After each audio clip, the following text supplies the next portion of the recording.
navegantes, sejam todos bem-vindos ao Pode Acreditar, o seu podcast audiovisual. Antes da gente começar o nosso bate-papo e apresentar o nosso convidado de hoje, eu quero fazer aqui um convite a todos vocês. O Pode Acreditar é uma produção da rede interativa, canal 23 da LigNet, e também no YouTube. E eu quero que você vá lá no Instagram e siga a nossa rede social, hashtag Pode Acreditar Podcast, Facebook e YouTube também, Pode Acreditar Podcast. Então sejam todos bem-vindos a bordo nesse programa de seu de quinta-feira, todas as quintas, 19 horas, sem pauta, livre. Aqui a conversa vai até o diretor dizer corta.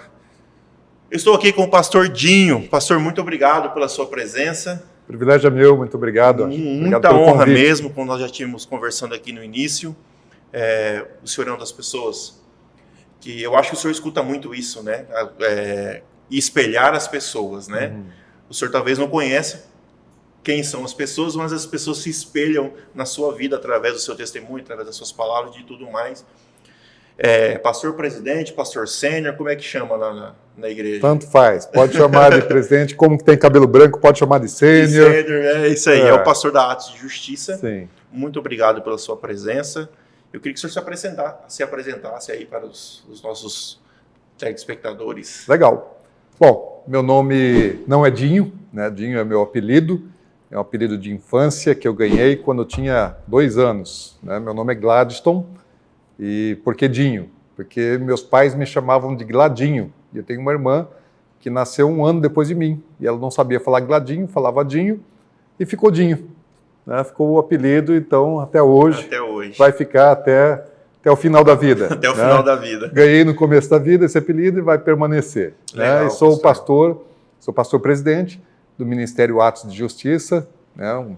Assim, eu sempre digo assim, até não me sinto digno, né, de um ministério tão abençoado, uma igreja tão boa, com tantos irmãos maravilhosos ali, uma liderança, uma equipe pastoral muito jóia, mas privilégio, né? Vivemos dias assim que até eu posso ser pastor. Né? Deus até me escolheu nesse tempo, assim, quando eu vejo assim, os personagens bíblicos e me espelho neles e gostaria de ser como alguns dos personagens bíblicos. Assim, eu estou muito distante, mas nesses dias até eu posso ser pastor. Então estamos ali. Então... E Deus tem nos abençoado muito no Ministério Atos de Justiça. É uma alegria, privilégio poder estar aqui. Legal. Pastor, o apresentador desse podcast é uma pessoa muito interesseira. Estou sabendo. Saber se o senhor trouxe o meu presente. Claro que eu trouxe. Agora você disse que tinha que ser alguma coisa inútil. Inútil. Meu Deus. Não sei se você ainda lembra disso. Lembro. Né? Eu queria muito um desse aqui. Um iPod. Um iPod. Que isso, cara. Sabe quem ia gostar dessas coisas? O meu pastor, verdade, que infelizmente faleceu, o pastor Mauro, ele um dia subiu no púlpito e falou assim, quem tem celular antigo em casa, tragam para mim que eu estou fazendo coleção. Coleção de celular então, aí, ó. iPod, coisa antiga, também serviria para a coleção dele, quem sabe, né? Muito bom, obrigado. Coisa antiga, não sei se ainda liga, se carrega, enfim, atualizar, acho que não atualiza. Fica tranquilo que daqui uns dias, eu vou mostrar para o senhor por que eu estou pedindo o presente inútil. É mesmo? Fica tranquilo. Bom, mas eu trouxe também mais uma outra lembrancinha, né, que é uma caneca aqui do nosso canal, do canal Últimos Dias Channel, é um canal que a gente tem no YouTube, que é um canal para a gente postar, né, vídeos, que na verdade são documentos, é um documentário a respeito de cumprimentos das profecias milenares que falam dos últimos dias. Né? Legal. E Israel é o relógio profético, existem dezenas, são centenas de textos bíblicos que falam a respeito desse tempo. Né? E os profetas da antiguidade falaram desses dias, e a gente tem lá vários vídeos, estamos fazendo ainda, produzindo, não paramos, vamos continuar produzindo vídeos a respeito desse tempo profético e do cumprimento das profecias milenares. Muito bom. Últimos Dias Channel. Últimos Dias Channel. Lá no YouTube. Então é só vocês tá irem lá no YouTube, Últimos Dias Channel, que vai estar toda essa riqueza, né? Que aprender nunca é demais. Mas antes de a gente continuar o nosso bate-papo, eu não posso deixar de esquecer de falar dos nossos patrocinadores, que são as pessoas que estão nos abençoando aqui com o Pode Acreditar Podcast. O senhor viu essa poltrona que o senhor está sentada? Uhum. É que o senhor não viu a cor que ela chegou aqui. Então, quem fez essa limpeza, essa sanitização, higienização foi a Poderosa Service. Essa empresa aqui é do Flaviano, um irmão em Cristo nosso que vem nos abençoando aqui. Ele que deu essa roupagem nova aqui para a poltrona ficar bonita. Muito bom. Aqui. Caprichou. Também, caprichou. As nossas canecas é da E Demais Festas. O Eduardo fez essas canecas para nós, então eu quero agradecer ao Eduardo. Só você ir lá no Instagram, encomendar todo o seu presente, aproveitando, né, Dia das Mães, Dia dos Pais, Dia do Sogro, da Sogra, tudo que você quiser fazer, dar de presente, faz lá com o Eduardo. E também está chegando o frio. E a tia Amanda Baby Kids tem as melhores roupas infantis para o frio do seu filho. Então você corre lá e faça, escolha e preferencialmente compra, né? Não só olha, mas compre também o casaco para o seu filho. A nossa arte, a nossa divulgação é da Porto Studio, diretor. Só vocês ir lá no Instagram, a Porto Studio foi que criou a nossa logo, criou a nossa arte. Eles que cuidam do nosso Instagram, das nossas redes. O Vinícius Porto é o CEO dessa empresa, irmão em Cristo também. Então é só você ir lá procurar. Ele vai fazer uma das melhores artes de Campo Grande. E o nosso patrocinador master, Bethel Center, é um dos melhores shopping gospel do Brasil. Entrega no Brasil inteiro. Bíblia, marca-texto, tudo que você quiser para presentes e também som e iluminação. Quero já aproveitar e mandar um abraço ao pastor Carlos Nascimento e toda a equipe da Bethel Center. E também nas fotos, nas produções, está o Cadmiel. Muito obrigado, Cadmiel, Deus abençoe. E o nosso diretor, Todd. Dá um alô aí, diretor. Estamos aí, Deus abençoe. Vamos lá. Pastor, eu vou começar pelo fim. Ok. A Bíblia diz que é melhor o fim do que o começo. Sim. Depois de tudo que o senhor passou, qual é a diferença principal do Dinho hoje, do Dinho antes de tudo? Principal? As principais que o senhor quiser Principais, pontuar. talvez, né? Sim, várias coisas mudaram para mim. Uma delas, que é bastante importante, quando eu antes de contrair o Covid, eu acreditava que, primeiro, se eu pegasse a doença, seria algo muito leve, porque eu tinha uma boa saúde, nenhuma comorbidade. Então, a minha preocupação em relação ao Covid era só a perda de tempo.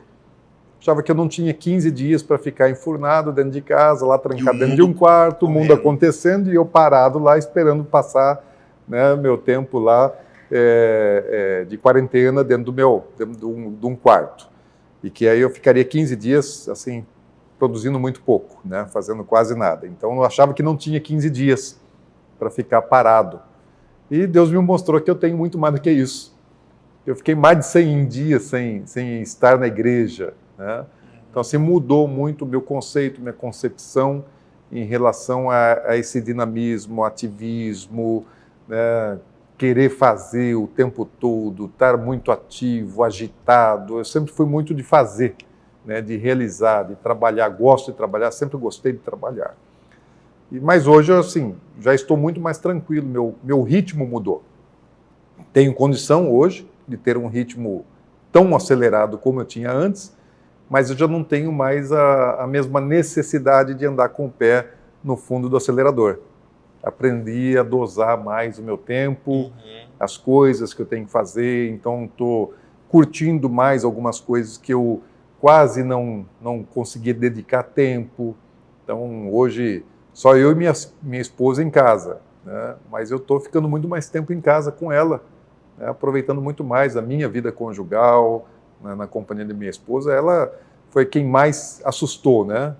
Quem mais acho que tinha a perder, né, com uma eventual morte minha, seria minha mulher, né? Tenho filhos, os filhos já estão crescidos, criados, então não dependem do pai, poderiam seguir a vida deles quase que normalmente, né? A dela ia mudar bastante. Sim, com certeza. Então hoje assim eu tenho dedicado muito mais tempo para estar com ela e dei uma desacelerada em muitas coisas. Mudou minha concepção de tempo, né? Uma das coisas. Digamos que então, o Dinho se tornou-se mais humano. Bastante, mais sensível, né? Mais preocupado com as pessoas, assim, Eu sempre me interessei, sempre me importei com os problemas das pessoas. Mas eu não era assim um intercessor. Nunca tinha sentido assim um chamado da intercessão. Gosto de ensinar, gosto de pregar, gosto de administrar, gosto de planejar, de realizar, mas o papel de intercessor não era algo que eu desenvolvia na minha vida ministerial. Orava, sim, por pessoas, né? Todo líder, todo pastor tem que orar. Isso era para mim uma coisa normal. Mas não era a sua vivência, né? Eu não me considerava intercessor. Né? Orava, mas não era intercessor. E hoje não. É outra coisa que mudou, eu me tornei um intercessor. E principalmente de enfermos, né? Hoje eu oro por muitas pessoas que eu não conheço. Por que eu oro hoje por muitas pessoas que eu não conheço? Especialmente pessoas enfermas. Porque o que me trouxe de volta à vida foram as intercessões. Eu estava pronto para ir para a eternidade, pelo menos na minha concepção. Eu achava que eu já estava pronto, e na minha experiência, durante o coma, eu estava indo para a eternidade, não estava experimentando a morte, quem estava morrendo era o meu corpo físico, mas eu estava bem, não estava provando da morte, e estava à porta da eternidade, estava entrando lá. Né? E eu só não fui por causa das orações. Tinha muita gente orando por mim para eu voltar. E eu acabei voltando por causa das orações. E eu já cria no poder da oração, lógico, mas hoje eu sei que é ainda mais poderosa do que eu acreditava antes. Uma oração, ela pode trazer alguém de volta à vida, faz milagre. Eu tinha uma frase que eu gostava de usar que era assim, só sabe o poder de uma oração quem já teve uma correspondida. Né? Aí o pastor Mauro, ele complementava dizendo assim, orar é sério e perigoso. Né? Sério porque Deus ouve. E perigoso porque ele responde. Exatamente. E às vezes nós não sabemos como oramos, né? Inclusive, eu tenho uma impressão, para não dizer que é uma convicção, que o que eu passei, né, em relação ao Covid foi fruto de uma oração que eu fiz em 2008. Lá em 2008, eu lembro, nós estávamos com o Judson de Oliveira, e estava em Dourados, né, na igreja de um amigo, do pastor Jeder, e o Judson estava ministrando espontaneamente, uma canção que mexeu muito comigo, aliás, mexeu com o ambiente espiritual de uma maneira muito forte, e eu, naquela unção que estava presente, eu comecei a orar, né, e dizer a Deus assim, falar, Senhor, eu sei que o Senhor quer sacrifícios perfeitos, o Senhor não aceita nada imperfeito, e eu não sou uma oferta perfeita para o Senhor, eu sou imperfeito, mas eu queria que o Senhor me aceitasse como um sacrifício e não me rejeitasse apesar das minhas imperfeições. Então, eu me oferecendo como um sacrifício a Deus. E eu estava fazendo aquela oração muito fervorosa, né, debaixo de uma unção muito forte naquele lugar. E aí, de repente, Deus me interrompe audivelmente. Deus falou ao meu ouvido. Normalmente, quando Deus fala audivelmente comigo, eu ouço no ouvido direito, né? No Espírito ele fala aqui, testifica aqui, a gente ouve a voz do Espírito aqui. Mas em algumas ocasiões Deus falou comigo de maneira audível e a impressão que eu tenho é que é do lado direito que ele fala. E Deus falou assim, num tom bem pesado, né, numa entonação bem séria, e foi a vez que Deus falou mais seriamente comigo, né, assim, na entonação de voz, ele falou assim, filho, você sabe o que eu faço com os meus sacrifícios? Quando Deus disse assim, você sabe o que eu faço com os meus sacrifícios? Eu comecei a tremer. Né? Eu gelei assim, tremi, mas eu já conheço a voz de Deus e esperei a próxima, né? Porque eu sabia que Deus ele não parava ali, ele continuava e ele continuou. E a segunda frase dele foi, primeiro eu sangro, depois eu queimo. Uau. Aí fez-se um silêncio. E aí a voz de Deus já não foi mais no ouvido, daí ele já falou depois no meu espírito. Você pode suportar? Ou você pode suportar, já não foi mais audível, foi aqui. E eu digo, foi assim uma das experiências minhas com Deus mais marcantes, porque eu estava pedindo algo a Deus, E Deus vem e me responde imediatamente em relação àquilo que eu estava pedindo, de ser um sacrifício. E eu disse para Deus, né, sim. Só que foi o sim mais amarelo que eu já dei na minha vida, porque pensa o medo. Eu não tinha noção daquilo que eu estava pedindo, como estava chegando para Deus. E Deus recebeu da maneira dele, né, e me interpelou. E depois de 10 anos, em 2018, eu tive uma crise de coluna fortíssima. Forte, eu digo que eu não conhecia dor. Eu já tinha tido problemas de coluna antes de 2018, mas eram crises que vinham e passavam. Eu fiquei muito tempo sem precisar tomar medicamento, né? Não tomava nenhuma aspirina, nada. E aí, de repente, voltou uma crise de coluna. E foi uma crise como eu nunca tinha tido antes, né? Pegou o nervo ciático, irradiou para as duas pernas, muito formigamento, muita dor, travado. E eu lembro que teve um dia, em janeiro de 2018, que eu estava na minha cama, em casa sozinho, muita dor. Eu fui buscar uma posição de conforto e eu ergui as minhas pernas e coloquei os pés em cima da cabeceira da cama, né?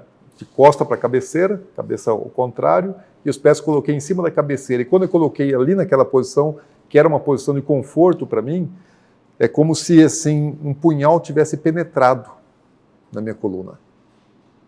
E eu senti uma dor como eu nunca senti anteriormente na minha vida e nunca mais senti aquilo, naquela intensidade. E eu não consegui me mover nem 1 milímetro para a direita ou para a esquerda, porque qualquer movimento, por mais suave que eu fizesse, parecia que estava assim, cortando ainda mais. Então, penetrou, e se eu mexo para cá ou para lá, corta mais e dói mais. Fiquei ali travado, clamando, gritando, e eu gritava assim, pai, me tira daqui. E minha mulher tinha saído, né, não estava em casa, eu tive que aguardar ela chegar para poder pegar na minha perna, me movimentar, me descer, e depois daquilo eu fiz muitas sessões de bloqueio simpático venoso, mais de 10, fiz a aplicação de peridural direto na coluna, ozônio, tudo paliativo, né? Melhorou? Sim, mas não curou. Fui curado num congresso de cura divina que a gente fez com uma equipe de americanos que vieram na igreja e eu fui curado naquele congresso, né? Cheguei na igreja todo dolorido, quase que com muita dificuldade de andar e saí de lá correndo. Né? Foi assim, foi um milagre, né, a minha cura. Então fala, ali naquela ocasião, 10 anos depois da minha oração, Deus me sangrou. E agora, quando eu tive o Covid, né, em 2020, queimou.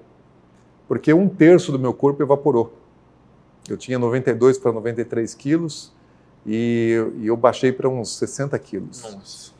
E assim, minha musculatura... Ao todo, né, foram quantos dias? 54 dias de internação, sendo que 53 na UTI.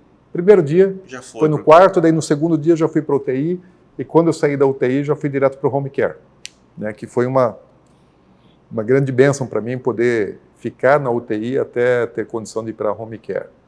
Mas eu falo que dessa vez Deus me consumiu, Ele me queimou. Espero que Ele tenha recebido, né, cheiro a gordura e os músculos como cheiro suave. Né? Hoje já estou lutando com a balança de novo para não voltar para os 92 quilos. Estou aqui na guerra. 5 quilos a menos e está bom, mas é uma luta para não voltar para lá. O pastor Dinho é da onde? Eu nasci em Corumbá.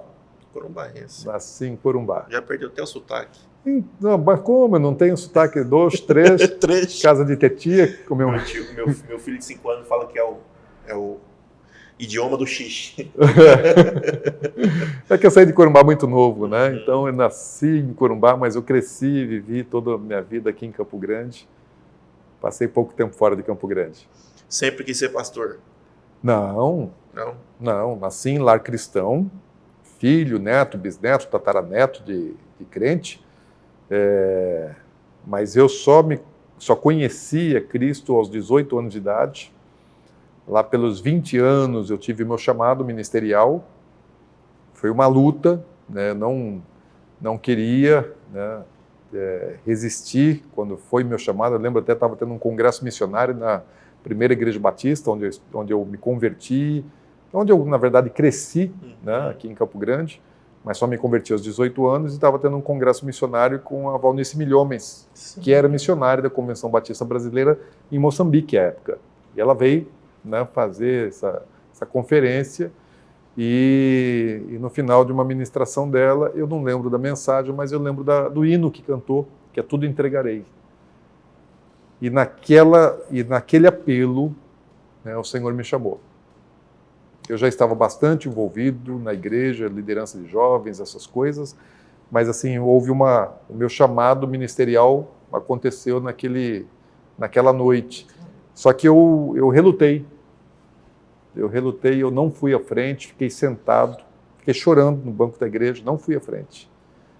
Depois, não teve jeito, não resisti, fiz faculdade teológica, e quando eu estava no seminário, na faculdade teológica, eu dizia para Deus, falei, Senhor, eu aceito ser missionário, se eu quiser me levar para outro país, ser missionário transcultural, estou disponível. Se o senhor quiser que eu me dedique à docência, ser professor numa faculdade teológica, numa instituição, estou disponível. Se o senhor quiser que eu seja evangelista, né, sair pregando itinerante, estou disponível, menos pastor. Pastor de igreja, não. Aí ele fala, é esses que eu gosto. Pastor de igreja, não. Eu falei, esse não. Bom, estamos aí, né? E eu vou dizer que eu não troco, né? A vocação que Deus deu. É engraçado, né? Porque a vocação, na verdade, ela é assim, quando você se acha indigno, aí que Deus vê dignidade em ti, né? Então, para você fazer isso. Assim, quem sou eu para isso? Eu ainda não sei o que é que Deus viu em mim. É justamente não isso. Consigo, eu falo que eu não me escolheria. Né? A loucura de Deus, né? É acreditar na gente. Porque tem gente melhor. Nem eu confio ainda em mim. Tem gente melhor. E Deus continua confiando em nós ainda, né? Essa é a questão. Aí, primeira igreja batista, a formação, o senhor tem formação só teológica? Ou hoje tem só teológica. Eu fiz alguns cursos na área de pós, né? Dentro da minha profissão. Certo. Né? Mas vida acadêmica mesmo, quis depois voltar, né, para banco né, pastor, não aguenta. Não, mas isso lá atrás, muito antes de eu exercer o ministério, então eu queria, né, fazer mais alguma coisa, mas assim, eu não suportei, não aguentei, falei, não é mais para mim. Essa vida acadêmica para mim é muito puxada. Eu gosto de estudar, mas eu gosto de estudar sozinho. Eu gosto um pouco de autodidata, né? Para estudar aquilo que me interessa, aquilo que o Senhor me direciona. E tem muita coisa que assim eu acho que para mim, né, não é um conselho que eu dou para outros, mas para mim eu me sentia gastando tempo precioso em coisas que não seriam úteis. Show de bola. Não sei se o senhor já assistiu o filme Superação. Ainda não. Não, né? Então eu vou dar um pequeno spoiler do final do filme.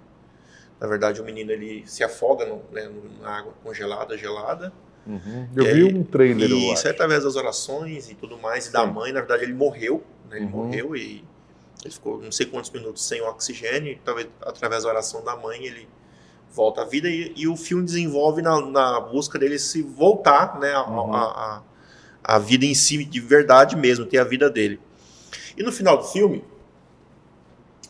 quando ele volta à vida normal dele, sem sequelas nenhuma, as pessoas começam a perguntar para ele. E uma professora fala assim, por que você? Por que Deus não salvou meu marido? E por que você ele salvou? O que o Dinho hoje tem de compreensão? Por que Deus hoje deixou ainda o Senhor na terra depois de tantos dias dentro de um CTI? Por que eu faço essa pergunta?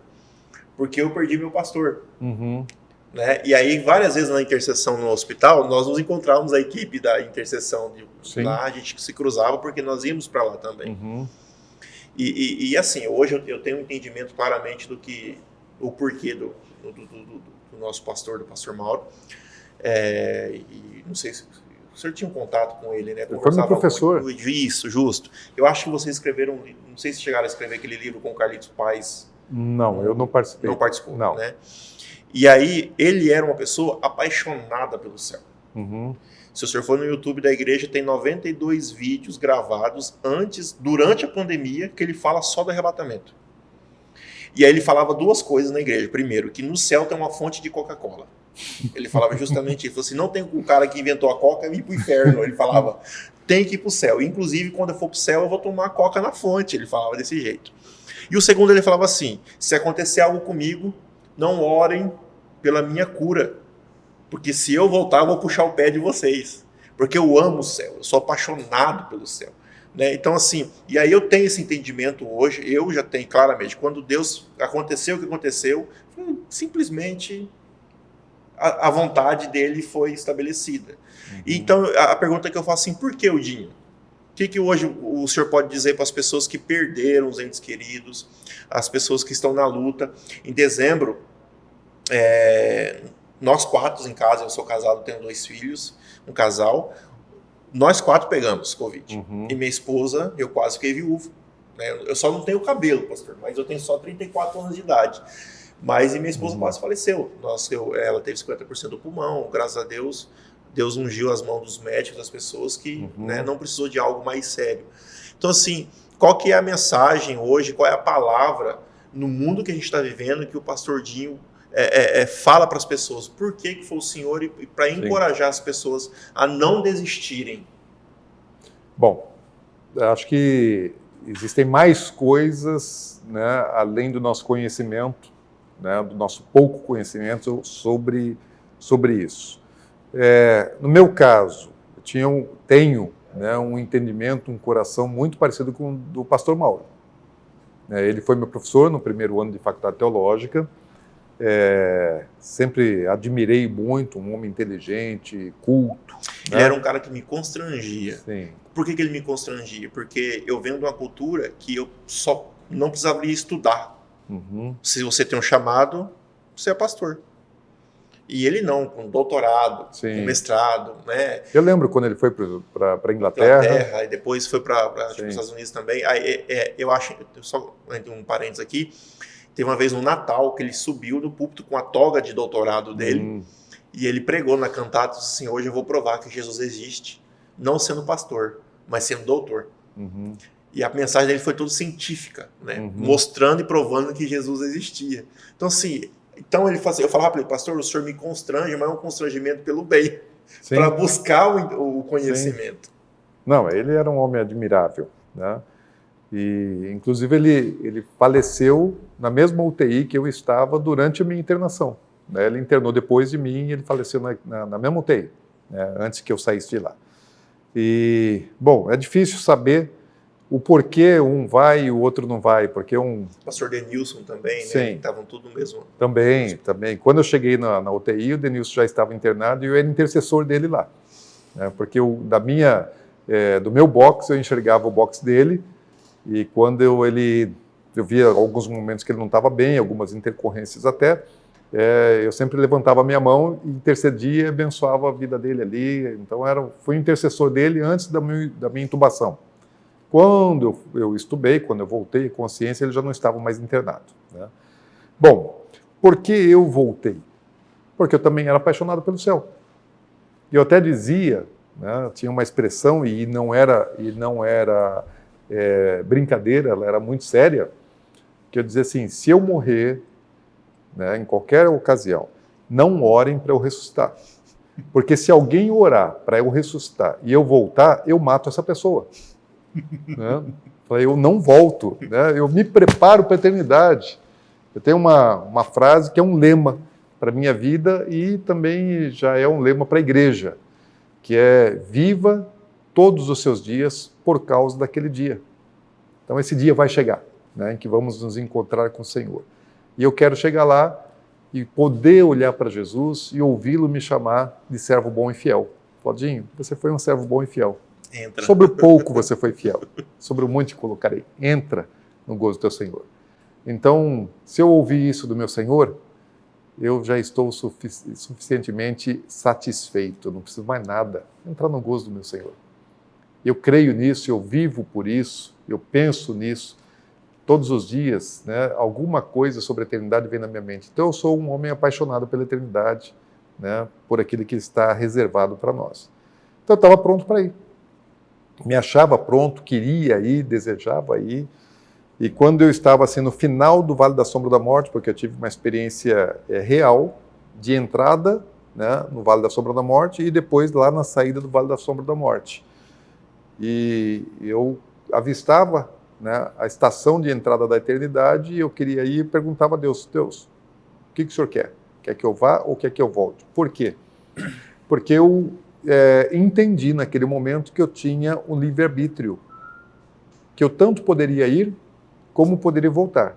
Então a mim me foi dado, naquele momento, a possibilidade de voltar ou de seguir. Eu não sei se Deus faz isso com todas as pessoas, né? Não sei a experiência das outras pessoas, mas eu tive e foi muito claro, né? Eu poderia decidir ir como Elias.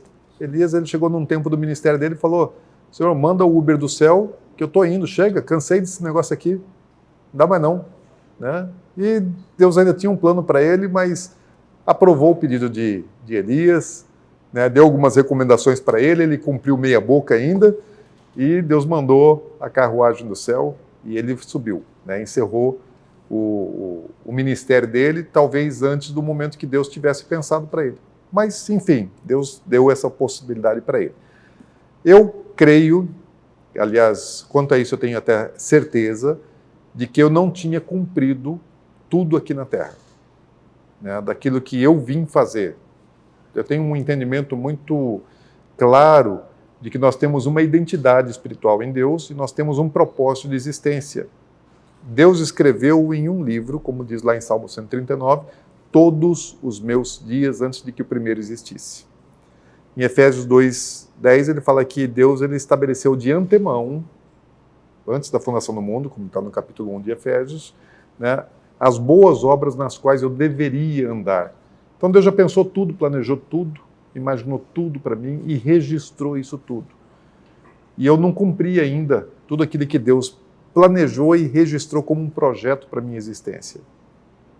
Então, eu poderia ir sem cumprir tudo. Então, eu voltei porque ainda não tinha cumprido tudo e quem me ajudou a voltar foram as orações. Se não tivesse intercessão, mesmo sem cumprir o meu propósito de maneira plena, completa, eu teria ido. Só que daí eu não teria tido também galardão completo.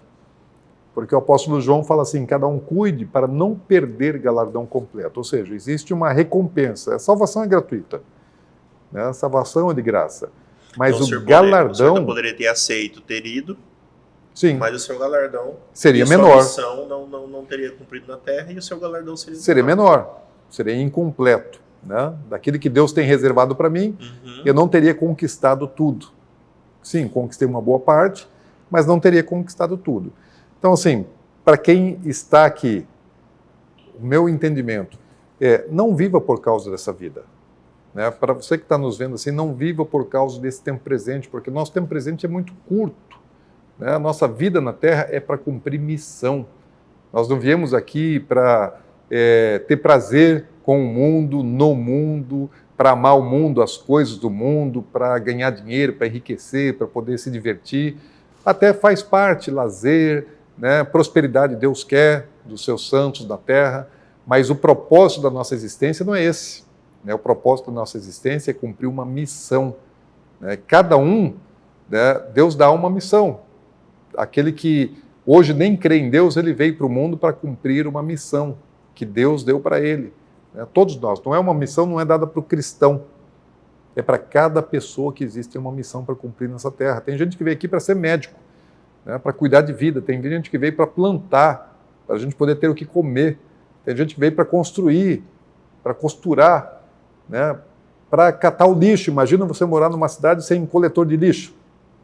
Né? Não tem. Não existe. Então Deus ele estabeleceu missão, ministério, né, propósito de existência para todo mundo. Deus gerou nele, antes da fundação do mundo, nos deu um chamado, um propósito. Então, o meu desejo é cumprir o propósito. Né? Quem está aqui, não fui, cumpra o propósito. E se foi um parente seu, já foi, quem sabe o propósito dele já tenha sido cumprido. Deu tempo. Deus entende. Existem crianças, né, que morrem. E às vezes qual era o propósito da criança? Daquela vida. Às vezes era trabalhar no coração dos pais. Que ela veio só para impactar uma família. Veio, passou um tempo de existência, dias, meses, anos, e impactou uma família, impactou pessoas, mexeu nos valores das pessoas, e depois, por uma tragédia às vezes, por uma enfermidade, né, Deus leva essa criança. Mas às vezes o propósito dela era só esse. Vir aqui para poder impactar alguém. Simples, impactou. Né? Nós não sabemos, não entendemos, né, mas nós cremos que Deus não é Deus dos mortos, Deus é Deus de vivos. Né? E todo aquele, hoje uma experiência muito forte para mim, naqueles dias, é que, ainda que eu já tivesse entendimento teológico, eu pude provar, pude experimentar. Quem está em Cristo não experimenta a morte. O meu corpo estava na UTI, desenganado pela medicina, eu tinha data para morrer. Né? A medicina já não tinha mais o que fazer por mim. E apesar de meu corpo estar desfalecendo, eu estava muito bem. Quem sofreu foi quem estava lá de fora, né? Exatamente. O senhor o meu espírito estava perfeito. Eu estava entrando na eternidade com um corpo, né, saudável. O corpo físico que eu estava ali, né, ainda que nas regiões espirituais, eu não estava com nenhuma deficiência. Eu estava bem, estava caminhando, estava andando, né, estava indo para a eternidade sem dor, sem problema. Estava entrando na eternidade sem experimentar a morte. O meu corpo, sim, esse estava morrendo. Mas eu, o Dinho, ia entrar na eternidade sem provar a morte. Quem está em Cristo não prova a morte. Não experimenta. Que nem Estevão.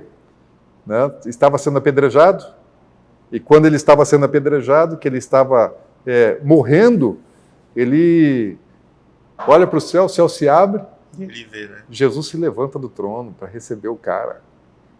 Coisa gloriosa. Né? Ele não experimentou a morte, Jesus não se levantou para ir no funeral dele, no sepultamento de Estevão. Não. Verdade. Ele estava entrando com todo o seu vigor. Todo vigor, são, salvo, sim, tranquilo. Isso é precioso chamado demais. pelo nome. Exatamente. Então isso é muito precioso. E assim, não sabemos o dia nem a hora. Então tem que estar pronto. Quantas pessoas que nós conhecemos, né, além do pastor Mauro e tantas outras pessoas que nós conhecemos, que partiram agora nesses últimos meses, no último ano agora, e quantos sonhos, né, morreram juntos? Pessoas que partiram e não realizaram seus sonhos pessoais.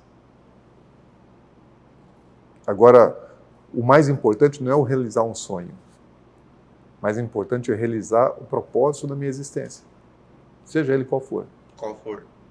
Isso é que importa. É por isso que o Salomão fala, né? Que ele prefere ir num velório, claro, do que numa festa, né? Porque, na verdade, no velório é dito as mais verdadeiras verdades. Né? Porque se ele for um bom rapaz, vai ser dito. Se ele não é, tu fala, mas tá bem que morreu. Né? Quando o bandido morre, não todo mundo fala isso. Não tem a moda do CPF cancelado. Tudo é isso, né? Agora, vamos entrar num assunto meio polêmico de tudo isso. Primeiro, o que o pastor Dinho hoje entende da pandemia? Qual que é o mover espiritual sobre o mundo hoje em relação à pandemia? Bom, também durante os dias que eu estive internado, eu tive algumas visões proféticas, né? Experiências proféticas. E não foram alucinações, porque eu tive um período de coisas alucinatórias também, sim, que eu estava com muita medicação, né? Mas eu vivi algumas experiências muito claras, muito definidas, não foram sonhos, né? Foram coisas muito reais. E numa delas, uma janela profética, eu tive 6 janelas proféticas e algumas experiências. E das janelas proféticas, a segunda, Deus me mostra o sistema solar com os planetas orbitando o Sol. Só que Deus coloca assim o Sol à minha esquerda e não colocou os planetas distribuídos nas suas órbitas. Ele colocou todos os planetas de um lado só, né? Num formato mais ou menos como de uma ampulheta, né? E aí aqueles planetas eles estavam se movimentando em conjunto ao redor do Sol, né? Orbitando. E aí Deus coloca as mãos sobre os planetas. O Sol está lá parado, os planetas estão se movendo, Deus coloca as mãos sobre aquela coluna de planetas. E ele para o sistema. E nessa janela, Deus só fala uma frase. Ele fala assim, isso é uma etapa. Então, primeira coisa, Deus está no controle. Muita gente acha assim que é o diabo que está fazendo tudo. Não, o diabo ele usa disso, com certeza, né?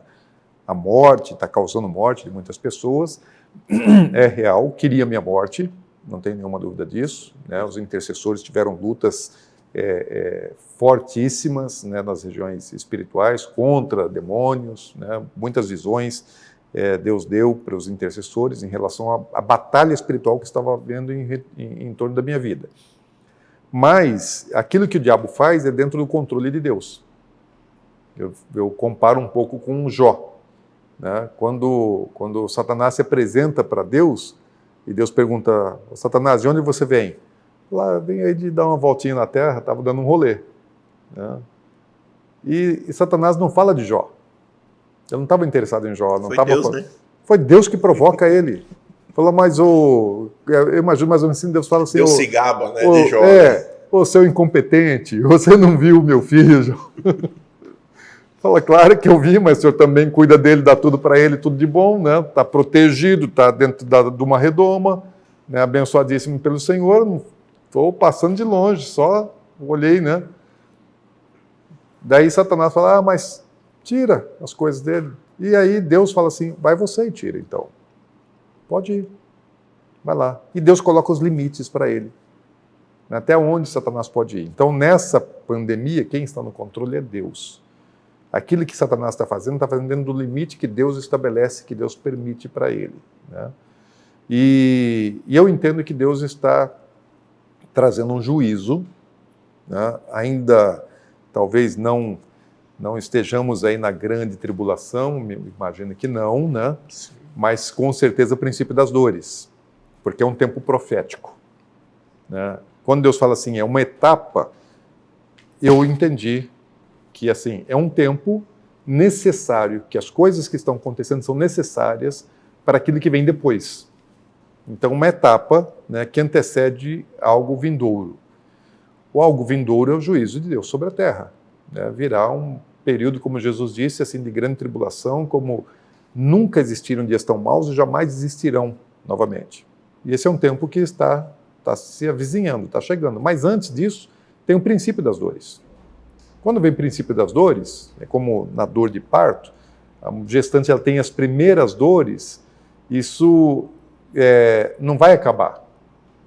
Ela até tem um período que ela não sente aquelas contrações, dá uma aliviada, mas as primeiras dores, as primeiras contrações, só anunciam aquilo que está por vir. A dor maior está vindo ainda depois.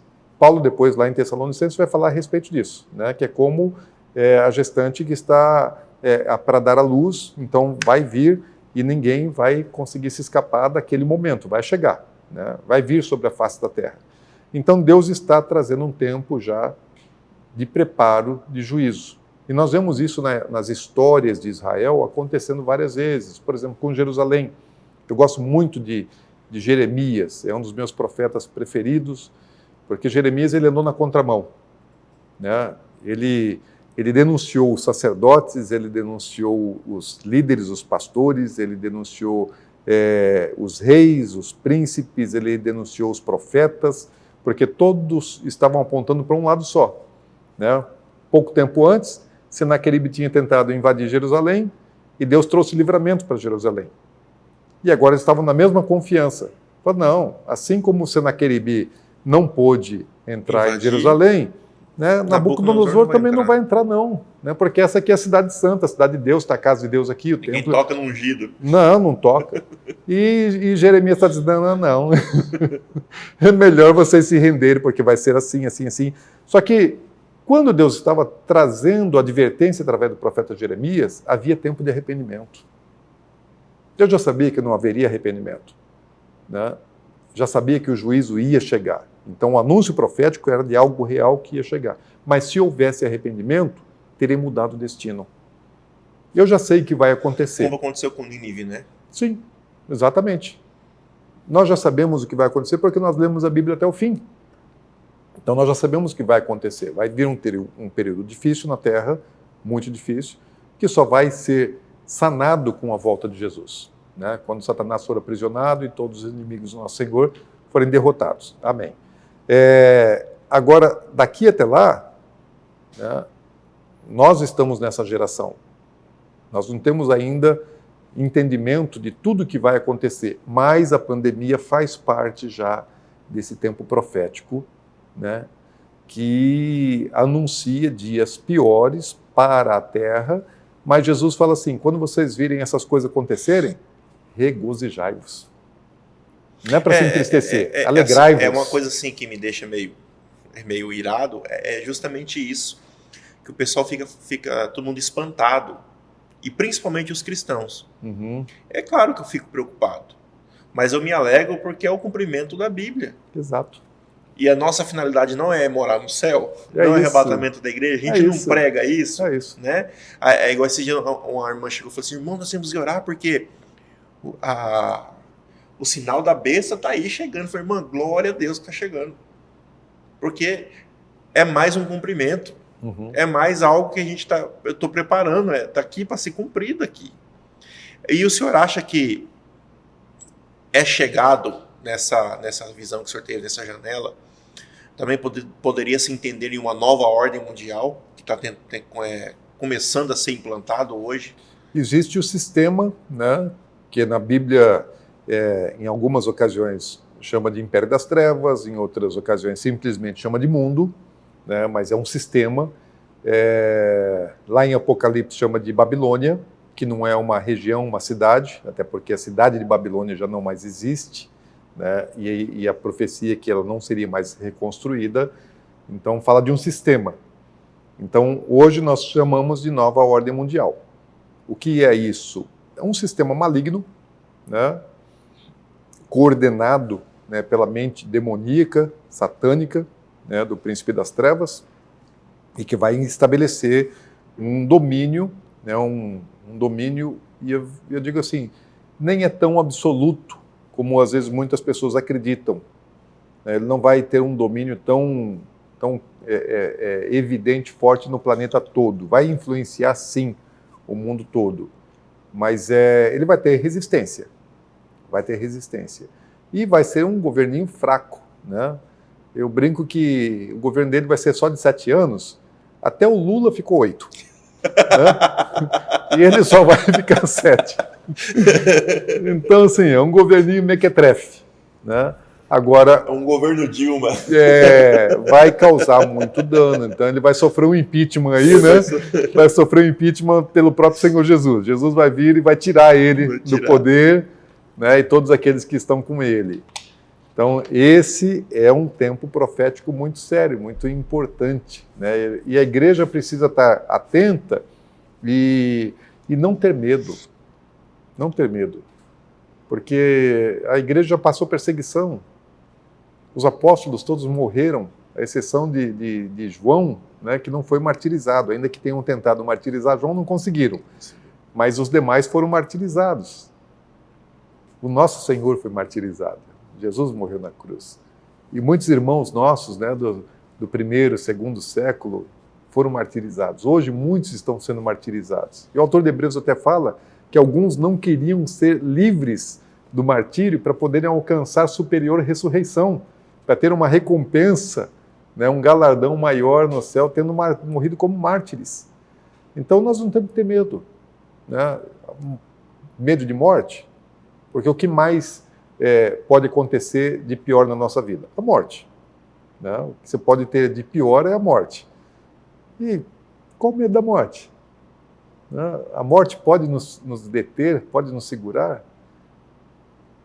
Não temos medo da morte, porque nós somos um Deus de vivos. Né? E hoje, para eu ir para o céu, eu preciso morrer. Eu quero a eternidade, eu quero o céu. Vai chegar um momento que alguns não vão provar da morte física. Mas se tivermos que provar da morte física, qual o problema? Se nós já sabemos para onde vamos. Né?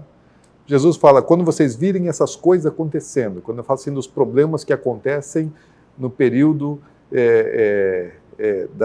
das dores de parto, né? O princípio das dores, ou mesmo da grande tribulação, fala, regozijai-vos, porque a vossa redenção está chegando. Então esse é o sinal de que o tempo da redenção chegou. Quando fala que Satanás desceu furioso, né, em Apocalipse 12, fala, ai da terra, do mar, ai dos moradores da terra, porque Satanás ele desceu furioso para a terra, sabendo que lhe resta pouco tempo. O que está acontecendo no céu é um regozijo. Né?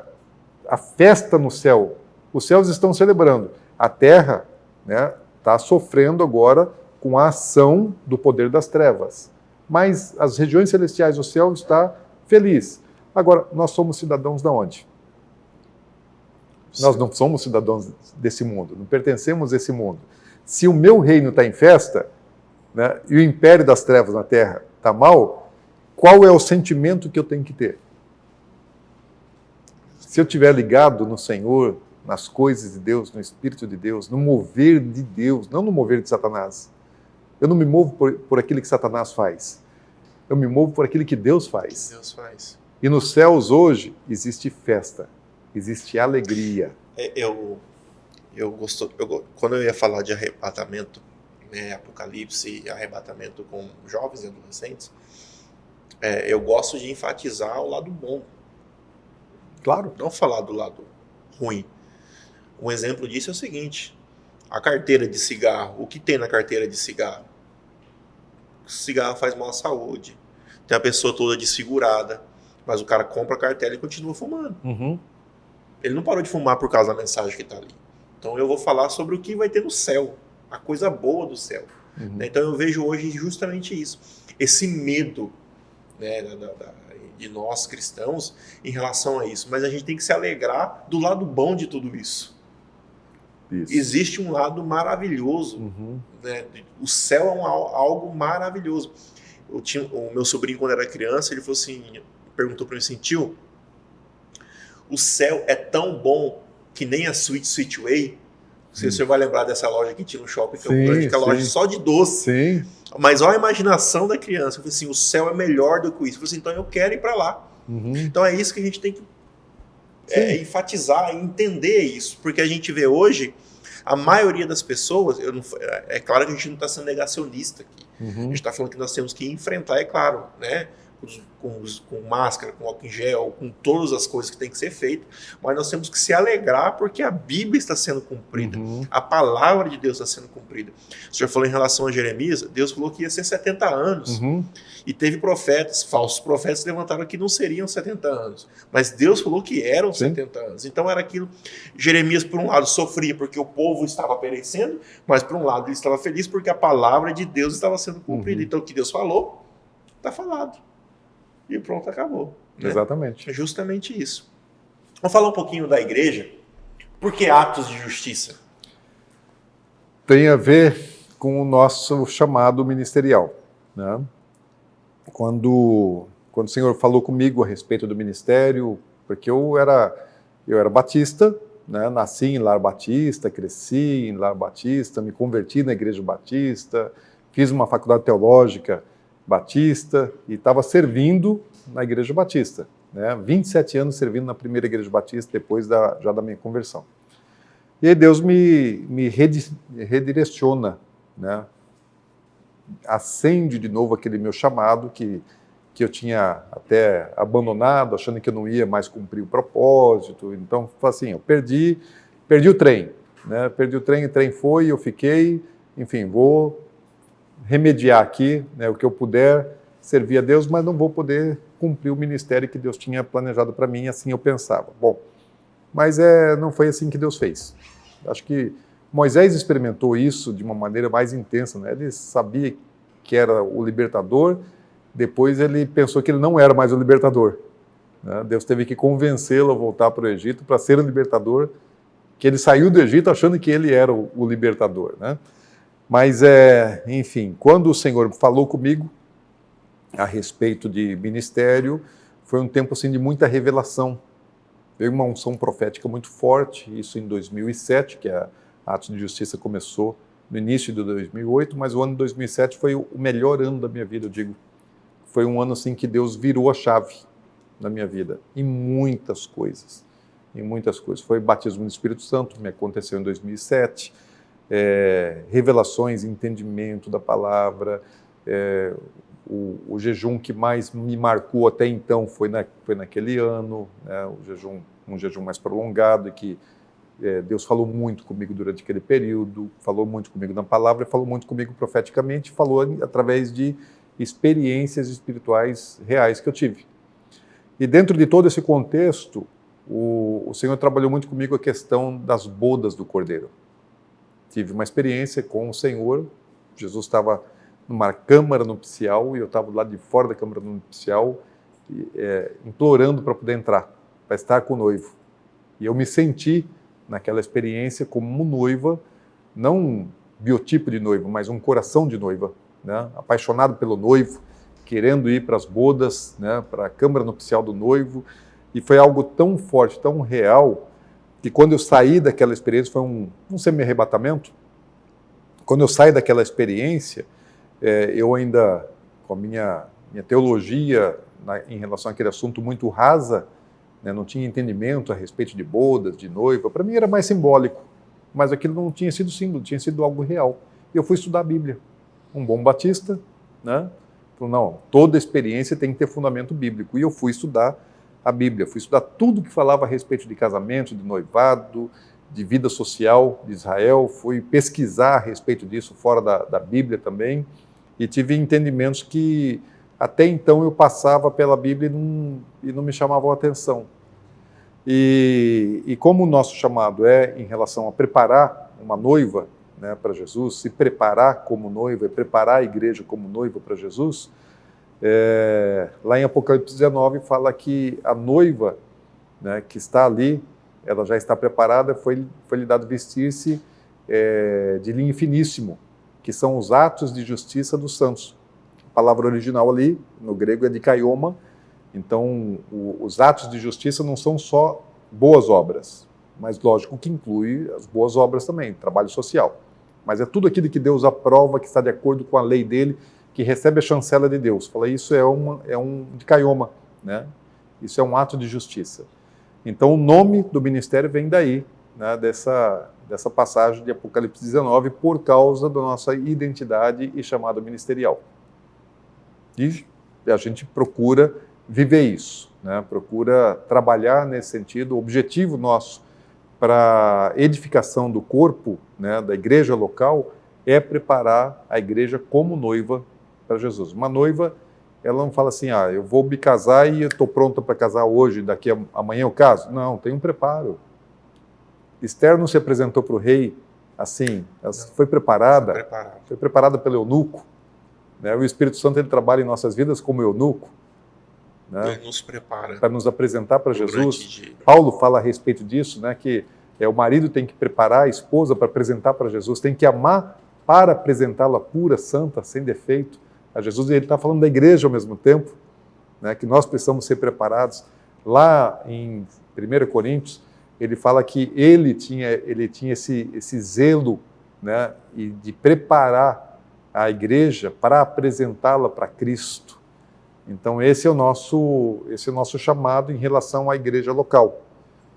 Mas praticar coisas que são atos de justiça, isso também está na nossa identidade, no nosso chamado. Então nós temos hoje muitos trabalhos sociais. Tem uma casa dos meninos? Temos uma casa de meninos aqui em Campo Grande, uma de meninas no Paraguai. Há 4 anos atrás nós fizemos uma ação social de arrecadação de leite. Que legal. Nós levamos na casa dos meninos. Na época, minha esposa ela tem o coração voltado para o social. E aí, conto com a juventude da época que a gente liderava, a gente fez uma ação jogamos xadrez, Sim. comemos bolo de cenoura. Foi uma coisa muito... A gurizada lá joga xadrez. Joga. E minha esposa é treinadora de xadrez. É mesmo? Ela é formação. Ela dá treinos de xadrez. Muito bom. E pra gente caminhando pro final, pastor, se a igreja tivesse mais ativa, eu falo igreja já no geral, não falo Sim. em atos de justiça, em comunhão, de acordo, orando, a pandemia já tinha passado? Sim. Sim. Não tenho dúvida disso. A pandemia veio mostrar os efeitos, né? Porque eu creio, né, que a pandemia ela tem uma causa espiritual. A causa não é científica, não é política, não é ideológica, né? A causa é espiritual. É um juízo. Todo juízo ele tem começo, meio e fim. Ele não vai durar para sempre. Mesmo que o problema que traz o juízo não tenha passado, aquele juízo ele passa. E depois abre o espaço para a próxima etapa, para um juízo talvez mais severo, né? E a Bíblia fala, e as igrejas sabem disso, né? Todo cristão sabe disso, fala assim, que se o povo que se chama pelo nome de Deus orar, né? Buscar a face do Senhor, orar, jejuar, buscar a face do Senhor, se arrepender dos seus maus caminhos, então Deus vem e sara a terra. E ele está falando assim, se eu enviar uma peste, se eu enviar uma praga, né, no meio do meu povo, e o meu povo, que se chama pelo meu nome, fizer isso, então eu vou sarar. Então, a ciência está tentando resolver o problema da pandemia. Só que a classe científica está dividida. Sim. Por quê? Eles não têm a solução. Não tem entendimento. Não tem. Então, assim, as medidas que estão sendo adotadas, elas podem melhorar, aliviar o problema, mas não resolve a pandemia, não acaba com a pandemia. Nós não sabemos o que vai acontecer depois com as vacinas, não sou contra a vacina, mas eventualmente ela pode trazer alguns problemas que ainda não se dá para saber, né? Porque nunca houve uma vacinação em massa, né, no planeta como está acontecendo agora e com tecnologia de vacina, por exemplo, de algumas vacinas com tecnologia nova. E muito rápido, né? Muito Não rápido, assim. desenvolvido em um ano, né, menos de um ano. Então a gente não sabe o que vai acontecer. Mas a igreja tinha que ter resposta. A ciência não teve resposta, a classe política não teve resposta, também está dividida, né? Os pensadores, os gênios do planeta Terra não tiveram resposta para a pandemia, mas quem tinha que ter resposta era a igreja. Por que o mundo está padecendo? Nós é que somos chamados para ser sal e luz. Por que o mundo está em trevas? Porque falta luz. Por que o mundo está podre? Porque falta sal. Então a igreja, ela perdeu o foco. E eu me incluo. Eu, Dinho, me incluo, eu sou a igreja, né? A Atos de Justiça é a igreja. Nós fazemos parte dessa igreja orgânica, né?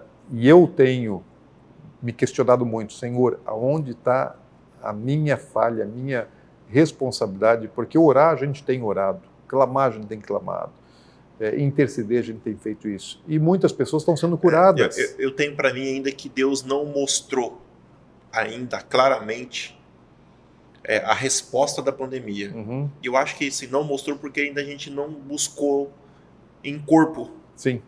Com corpo, a gente ainda não chegou em comum. Sem unidade. Não tem. É se o meu povo. Se é uma igreja, né? Não é se uma A, igreja. B ou C. Não é. É se o meu povo. Isso é uma missão, né, da unidade do corpo de Cristo. Mas ainda hoje você vê assim, muita gente ainda está desfocada, tem gente ainda fazendo campanha de prosperidade num tempo de pandemia.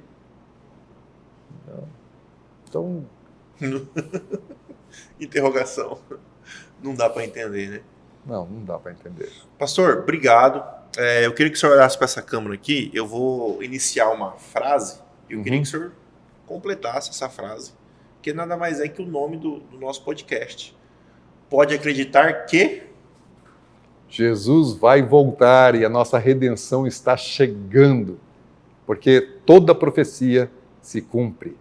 E as profecias, elas vão falar a respeito de um tempo ruim, de um tempo difícil para a terra, mas elas falam da nossa redenção, da nossa glória, da nossa conquista e do reino milenar de Jesus aqui na terra. Porém, para isso, nós precisamos subir, encontrar com Ele e voltar com um exército vitorioso, Senhor, para estabelecer o reino definitivo do Senhor Jesus aqui nesse planeta. Glória a Deus. Pastor, obrigado. A casa é sua. Volte mais vezes. Amém. É muito bom mesmo ter conversado com o senhor. O tempo é curto. Passou rápido. A gente marca mais e mais e vai quanto a gente Passou puder. rápido. Numa outra ocasião, nós vamos falar a respeito disso aqui. Vamos. Né? Falar do tempo de restauração de todas as coisas que o apóstolo Pedro fala, que é o tempo que marca a volta do nosso Senhor Jesus Cristo. Legal. Atos 3:21, tempo da restauração de todas as coisas, e é isso que a gente tem procurado documentar nesse canal aqui, através dos vídeos que a gente está postando lá no Últimos Dias Channel. O senhor acha correto as pessoas usarem temas de camiseta, de congressos, como a continuação de Atos? Nunca parei assim para refletir a respeito disso. Porque Atos é até 28, né? Se Sim, eu não me engano. Aí hoje, 27, por exemplo, eu já vi 28. o pessoal criando isso, Atos 29. Sim. Tipo, como se fosse uma continuidade. A história da igreja continua, não há dúvida. Né? Nós somos uma continuação. O problema é que a gente distanciou muito daquela igreja. Do original. É uma continuação, mas assim, que não está sendo igual àquela, né? Igual. É cópia da cópia da cópia. Deu uma... Mas é um tempo agora de restauração. Né? É restauração daquilo que os profetas anunciaram de Israel, que é a chave, mas também é um tempo para a restauração da igreja. Amém. Com certeza. Pessoal, muito obrigado por vocês estarem conosco até agora. Não se esqueça de inscrever no nosso canal, aperta o sininho lá para você receber notificação. E todas as quintas, 19 horas, você tem um compromisso firmado conosco. Pode acreditar, o seu podcast audiovisual. O meu desejo para você nessa semana é que você tenha uma fé do tamanho de um grão de uma mostarda. Um abraço, fique com Deus, é nóis no Pai.